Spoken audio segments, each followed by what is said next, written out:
Саламатсыңар. Саламатсыңар. Саламатсыздар. Алейкум ассалам. Силерби кожоюн? Ата-энеси чоң Сен алдыңбы? Каякта иштейсиң? Банкта иштейм. Я, банкта кайсы банкта? М-банк. М-банк? Бабамдын банкында иштейт экенсиз да? Келинчегиңиз. Ата-энеси. Биз таятасыбыз. Көлдүн кайеринесиңер? Саттылгой. Ооба таң. Мен жердештерим тандап туруп киргизипсиң да? Суу чайын элеби? Жеребевка менен болот. Бул деген мындай болуп жок. биз деген үй алган очередке барып, ал жакта да очередке туруп калдык. 64-нчи очередте болду, атам экөөбүз барып турдук. Кечке күттүк, очередь беришекти, ошентип атам. 2-нчи этаж калыптыр. Анан дейт 15-нчи этаж калыптыр. Анан 15-нчи этаж бийик болуп калды, атамдын кеңеши менен 2-нчи этажды алып калдык. Туура кылгансың, туура кылгансың. 2-нчи этаж жакшы да. Анан ошентип келсек эле ошол барып Анан мен киргенге да буйруп калыптыр да. Таштап Мен кече биринчи жолу аркайылым да сосед. биринчи жолу кече көрдүм буларды.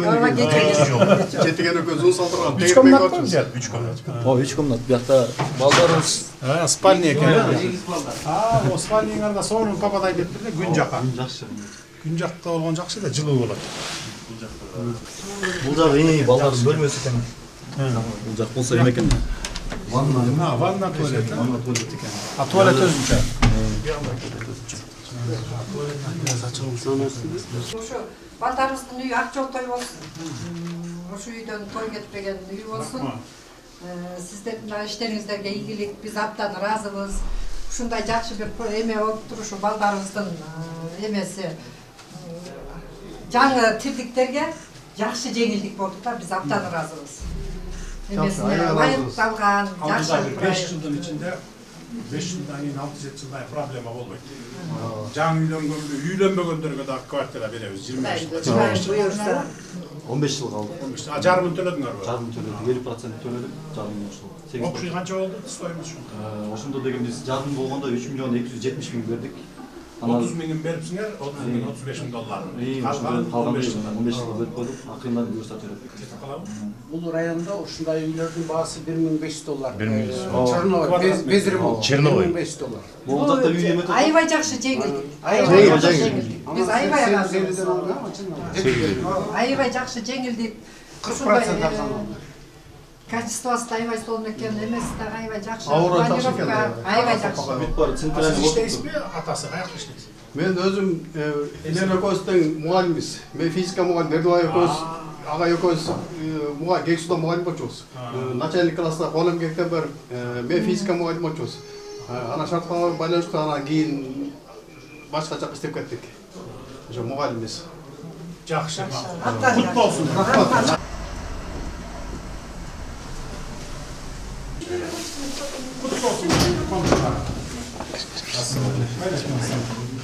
Kimingizden aldınızda? Siz mi? Ne öylesi? Neveriniz mi? Kayakta işteyip öğreniz. Бул жактан вид тайттар жакшы. Emesi okumuş bu sintiler. Централь. Sentral. Kesmelen mi? Kesmelen. Sonun sintiler. Kara bağır. Görün duradık. Neveriniz kayakta işteyip? Sütmörde işte grip olsa mı pasallar hoştu. Genel bayağı. Geçim olsa da. Yok iştik oldu işte. Migrant. İştik oldu. Migrant mı? Migrant değil. Kaça? 3 konuda da? 3 комнат. 3 konuda. Жақсы. Yardım. Мына мооларды биздин төөчүсү. Бүт тегерек көрүнүп турат турбайбы?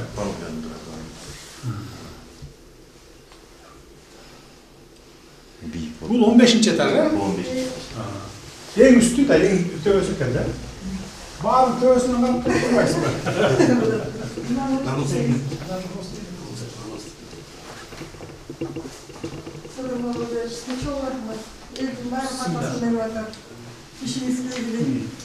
Жакшы жашасаңар болду иши. Биздин болгон аракетибиз ошо. Элге шарт түзүп берели. Жаштарыбыз, элибиз тентибесин, өз мамлекетинде жашасын деген аракетти кылып атабыз. Алдыда келе жаткан бир 5-10 жылда, 5 жыл, 7 жылдын ичинде бүт мигранттар да келет. Кыргызстандын территориясында ар бир үй бүлө, жаңы үйлөнгөндүн баарын үйлүү жайлуу болот. болот. Кудай буйрса. Мейли, жакшы туруңуздар. Саламатсыздарбы, урматтуу мекендештер, Ордо калабыздын кымбаттуу тургундары.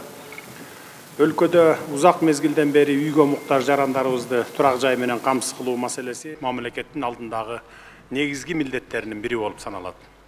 Ушундан улам өлкөнү өнүктүрүүгө багытталган башка маселелер менен катар мамлекеттик ипотекалык компанияны уюштуруу аркылуу турак жай маселесин чечүүгө белсенди эле.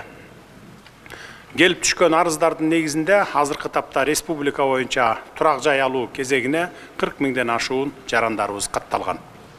Элестетип көрүңүздөр, 40 миң киши бул дээрлик бир райондун же бир шаардын калкы.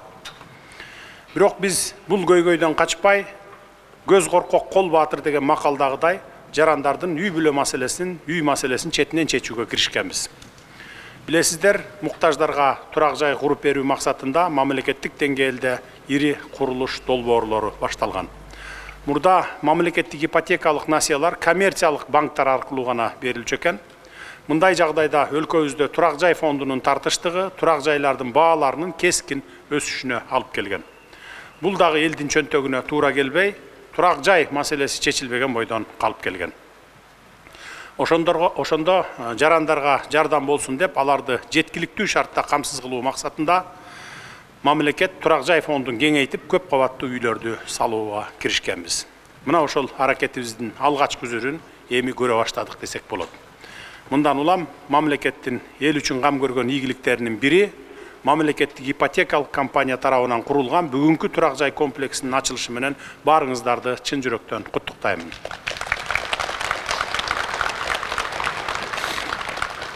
Урматтуу агайын туугандар, бүгүнкү күндө өлкө боюнча жалпы 40 миңден ашуун батирдин курулушу кызуу жүрүп жатат. Алар да жакынкы жылдары Кудай буйрса бүтүп калат. Бул масштабтуу долбоорлор мамлекеттин каржылык колдоосу менен ишке ашырылып, курулуш үчүн олуттуу бюджеттик каражаттар бөлүнүп жатканын сиздерге айта кетейин. Мындан тышкары эл аралык жана жергиликтүү инвесторлорду тартуу менен курулуш иштерин тездетүү жана сапатын жакшыртуу боюнча чараларды көрүп жатабыз.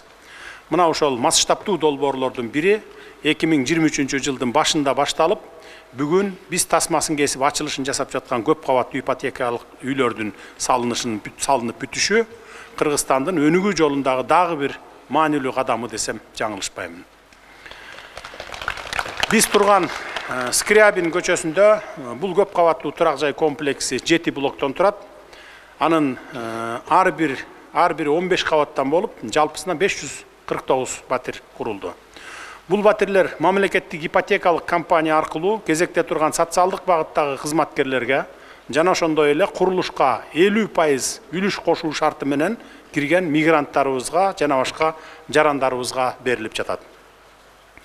Буга чейин да түшүндүрмө берип кеттим элем, азыр дагы кайталап коеюн. 50% өлчөмүндөгү алдын ала төлөмдөр кезекте турган кийинки жарандарга турак жай курууну тездетүүгө бир топ салым болот бул.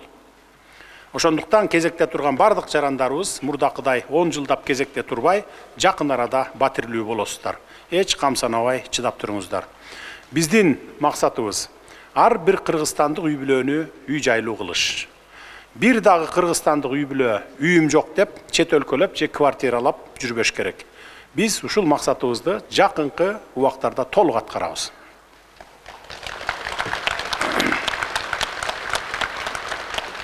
Урматтуу бишкектиктер, дагы бир жакшы жаңылыкты сиздер менен бөлүшө кетейин. Жакынкы күндөрдө дагы бир маанилүү турак жай долбоорунун алгачкы этабы ийгиликтүү аягына чыгып келүүдө. Өзүңүздөргө белгилүү болгондой, мурдагы 47-чи колониянын ордуна турак жай курулушу башталган. Буюрса, бирси күнү ал жерде дагы миңдеген шаардыктарды турак жай менен камсыздайбыз деп турабыз. Өлкөбүз сейсмикалык активдүү чөлкөмдө жайгашкандыктан турак жайлардын курулушунун сапатына чоң маани берүүдөбүз.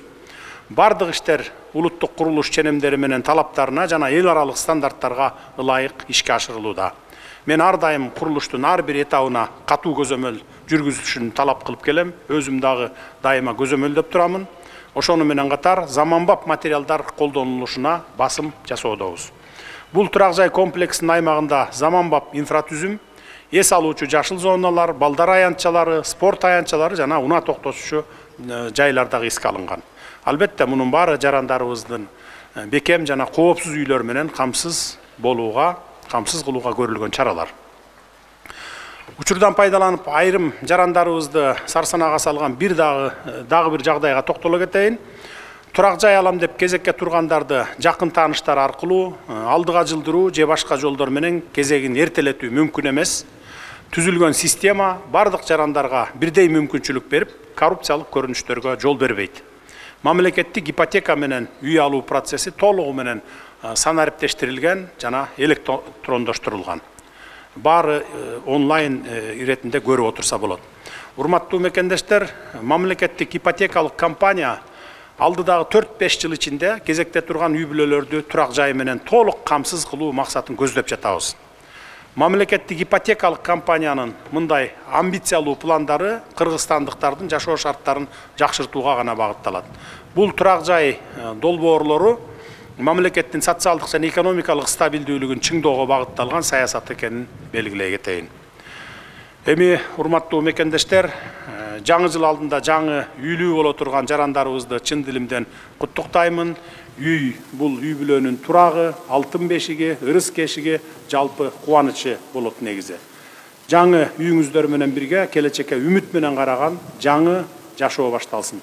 Жаңы конушуңуздар дагы бир жолу кут болсун, куттуктаймын.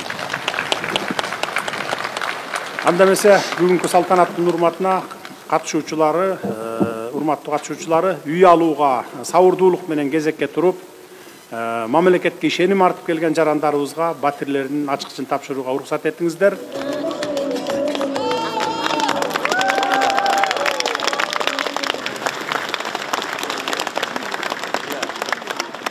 Ушул көптөн бери очередте турганбыз. Анан ушул өкмөтүбүзгө, президентибизге ыраазычылыгыбызды билдирибиз келет. Ушундай мүмкүнчүлүк берип, ушундай батир берип атканда сүйүнүчүбүз, кубанычка коюн батпай атат. Абдан ыраазыбыз. Мен очередим бар болчу, анан кийин ушул проекти келгенде ошого секирип кеттим. Ошого эле кичине возможность алып келди да.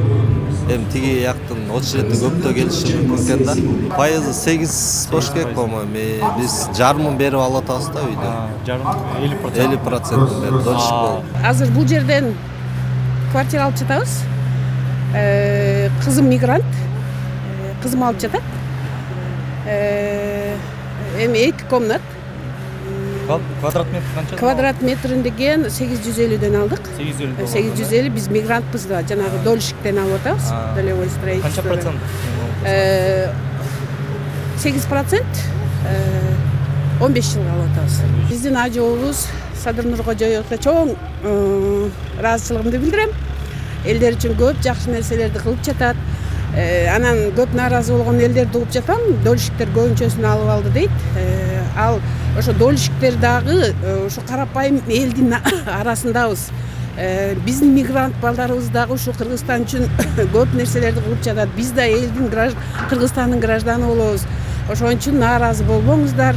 Убагында баары келет. Долшиктер дагы болгон үчүн бул эме куруу иштери тез жүрүп жатат. Ажообузга эң чоң алкыштарды айтабыз. Буюрса айтып атышат, 6 айда 1000 квартирадан берилип турат деп атат. Баарыңыздарга жакшы квартираларды тилейм. Мамлекеттик ипотекалык компания республика боюнча бүгүнкү күндө 40 миңден ашуун батирлер куруп жатат. Бүгүнкү күндө Бишкек шаарында Скрябина көчөсүндөгү биринчи жолу элге тапшыруу 549 батир берилип жатат. Бүгүнкү күндө чоң жаңылык бүгүнкү күндө азыр өзүбүздүн президентибиз Садыр Нуркожоевичтин тапшыруусу менен бүгүнкү күндө элдерге күлүштөрүн берилет. Кимдер алат? Кайсы программа менен тургандар алат? Программанын негизин алкагында бул жерде льготныйлар алат и долевойлар алат. Основной долевойлар алат бул жерде. 549 квартира берилип атат бүгүнкү күндө. Бул жерде 950ден берилген долевой 50%. 15 жылга 8% менен. Очередти келген льготныйлар 4% менен 25 жылга алып атат. Алар деле 950дөнбү квадрат? Жок, алар 650дөн. Ошондо канча льготныйда турган киши ушул жерден алды? Льготныйдан турганда бул жерде 70% льгот неме долевойлор алып атат, 30% очереднойлор алып атат. Бул не деген 80% бул далекойлордун акчасы. Мына республика боюнча дагы стройкалар жүрүп жатат, ошону алып койгондар. Скорабина 45 шаар дарегине жайгашкан ушул 15 кабат үйлөр курулуп жатат. Өзүңүздөр ичине тартып кирип тартып турсаңыздар дагы болот. Квадраттар канчадан жогору? Квадраттары эң чоңу 88 квадрат метрге чейин. Кичинеси 39. Канча жылда бүттү бул стройка? Бул чын-чынагына 1,5 жылда бүттү.